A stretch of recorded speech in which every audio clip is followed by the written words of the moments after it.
সাম্প্রতিক সহিংসতায় সারা দেশে ১৪৭ জন মারা গেছে বলে নিশ্চিত করেছে স্বরাষ্ট্র মন্ত্রণালয়।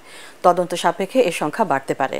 সচিবালয়ের সংবাদ ব্রিফিংয়ে স্বরাষ্ট্রমন্ত্রী আসাদুজ্জামান খান কামাল এ তথ্য জানিয়ে বলেন, কোটা আন্দোলনকে পুঁজি করে দুর্বৃত্তরা সরকারি স্থাপনা ধ্বংসে ব্যবহার করেছে গান পাউডার।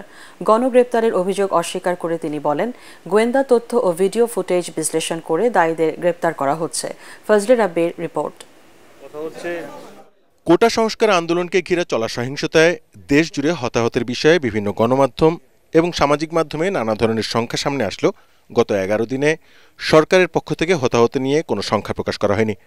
রোববার সচিবালয়ে এক সংবাদ ব্রিফিংয়ে স্বরাষ্ট্রমন্ত্রী বলেন, মৃতের সংখ্যা নিয়ে বিভ্রান্তি ছড়াচ্ছে বিভিন্ন মহল, আর এ কারণে প্রাথমিক তদন্তের ভিত্তিতে হতাহতের সংখ্যা প্রকাশ করলেন তিনি। ১৩৬ প্লাস ১১ এই ১৪৭ জনের মৃত্যুর সংবাদ আমাদের বিভিন্ন হাসপাতাল, বিভিন্ন জেলা, বিভিন্ন জায়গা থেকে যেটা আমরা পেয়েছি তার সংখ্যাই। বিভিন্ন শ্রেণী পেশার মানুষ রয়েছে, বিভিন্ন বয়সের মানুষ রয়েছে, বিভিন্ন রাজনৈতিক পরিচয়ের মানুষ রয়েছে। এইগুলি আপনাদেরকে ডিটেল আবার আমরা দিতে পারবো। আমরা আজকে আপনাদের শুধু এইটুকুই দিচ্ছি। তিনি বলেন, কোটা সংস্কার আন্দোলনকে ব্যবহার করে দেশ জুড়ে পুলিশ ও বিভিন্ন স্থাপনায় দুর্বৃত্তদের চালানো হামলা ছিল স্মরণকালে সবচেয়ে পৈশাচিক ও বর্বর। এতে জড়িত সবাইকে আইনের আওতায় আনা হবে বলেও জানান তিনি। এ সময় সাংবাদিকদের প্রশ্নের উত্তরে গণগ্রেপ্তারের বিষয়টি অস্বীকার করেন স্বরাষ্ট্রমন্ত্রী।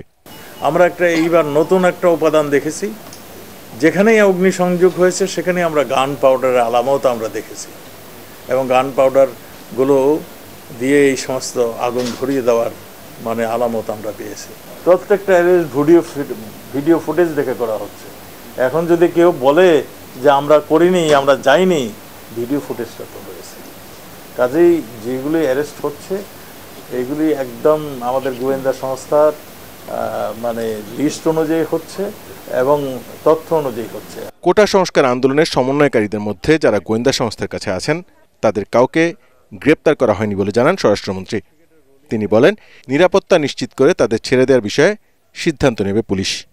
ফজলে রাব্বি, এটিএন বাংলা, ঢাকা।